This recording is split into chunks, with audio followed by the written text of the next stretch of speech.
So we're done coding out and designing and styling this top section.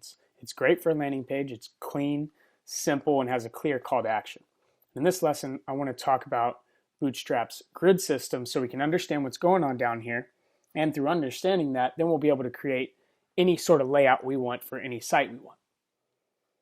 And for the best way to understand this grid system is to see it in action. So I've gone ahead and created this grid file right here. So I'm going to open it in the browser. All right. So Bootstrap is based on a 12-column grid system. Okay, so what does this mean? Well, it means that we can create divs that are as skinny as 1/12 the width of the page, all the way to ones that are the full width of the page. And with the ability to do this, it allows us to create layouts of any type. So let's look at this here. Each of these are rows. We have a row here, row, row, row.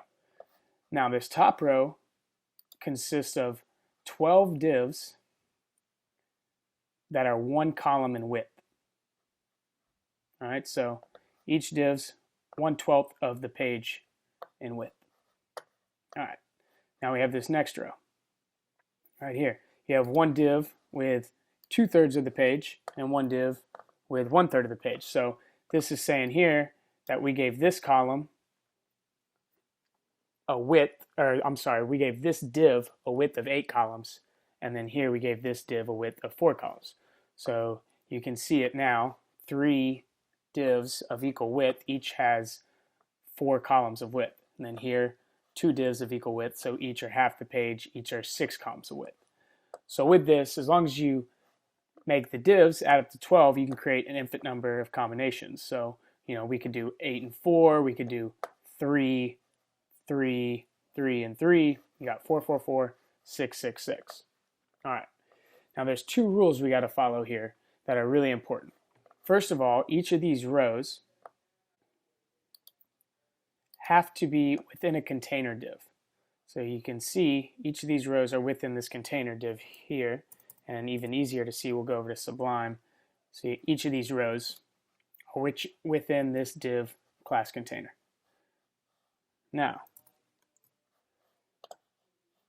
rule number 2, only columns may be immediate children of rows.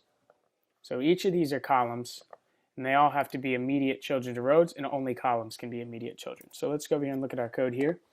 Yep, each of these columns are immediate children of this row. And remember, when you do these indentions so you can see the child elements. So it keeps it organized for us. I mean, they would still be child elements if they weren't indented here, but this just helps us see it faster.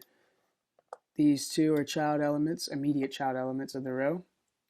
And these 3 and these 2 are as well. So what happens if we don't follow that rule? Let's put in a paragraph here. This is not a column, but is an immediate child element of that row. Save that, reload the page. Doesn't look like that big of a deal, but if you notice here, the text right here is outside this line that this text seems to follow here.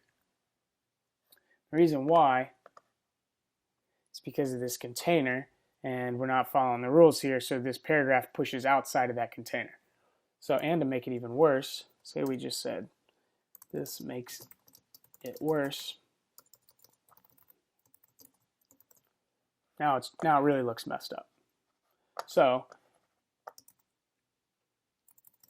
let's look at this, and maybe you're like, well, I want this, you know, this paragraph to be above this row here and to be a span across. Well, we've kind of already, or we have already done with this header here, but let's go ahead and show you what it looks like if we do that.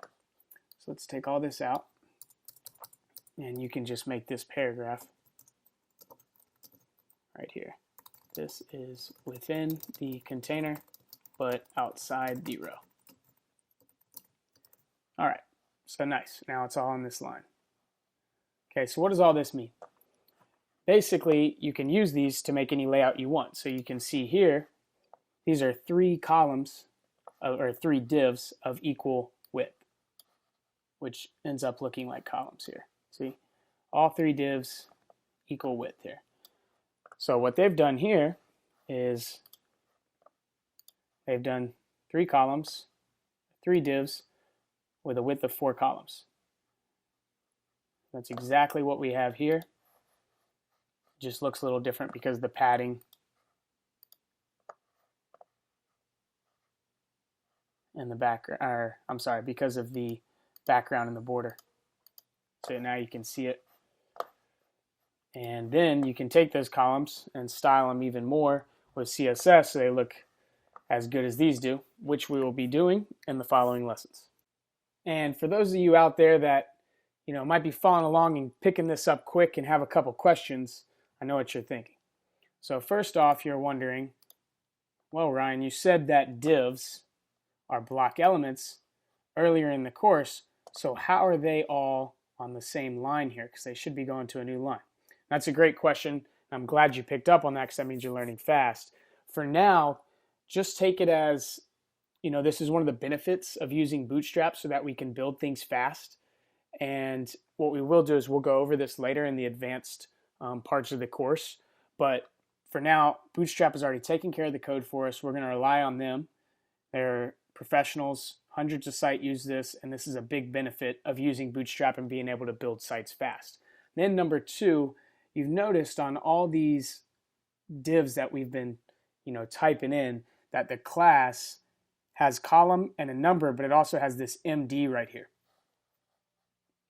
Has it on that site, also has it here, and it has it on all these divs we've made here. For now, ignore that. We'll also go over that later in the course when we talk about building responsive sites. So great job in this lesson. Let's move on to designing this section right here.